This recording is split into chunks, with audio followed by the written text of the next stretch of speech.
Des militants pro-Bolsonaro qui prennent d'assaut le Congrès, le palais présidentiel et la Cour suprême au Brésil, ça rappelle clairement ces images. Celle de l'assaut du Capitole aux États-Unis il y a 2 ans, quasiment jour pour jour. D'ailleurs, la situation est assez similaire. Tout comme les militants pro-Trump, les supporters de l'ex-président brésilien contestent la victoire de Lula et dénoncent une fraude électorale.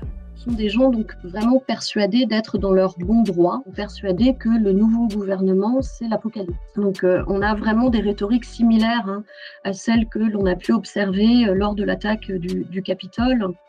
De gens qui sont, on va dire, dans une réalité parallèle et qui ne s'informent que via certaines plateformes, certains réseaux sociaux. Tout comme Donald Trump qui conteste les élections de 2020, ce discours de fraude électorale est aussi alimenté par le parti de Jair Bolsonaro qui remet notamment en cause la fiabilité du vote électronique.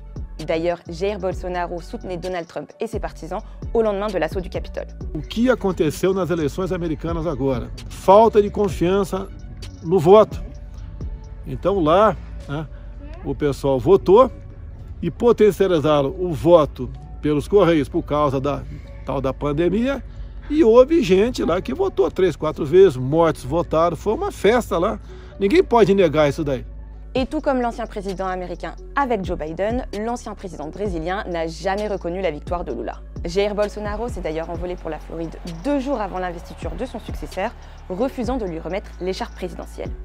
Mais surtout, Trump et Bolsonaro, en plus de tenir des propos sexistes, racistes et homophobes, puisent leur idéologie à l'extrême droite. Steve Bannon, qui était donc l'un des artisans aussi de la victoire de Donald Trump aux États-Unis, Steve Bannon a conseillé Bolsonaro lors de sa campagne en 2018. Mais il y a une différence entre l'assaut du Capitole et celui des lieux de pouvoir à Brasilia. C'est le rôle de la police en charge de la sécurité des bâtiments.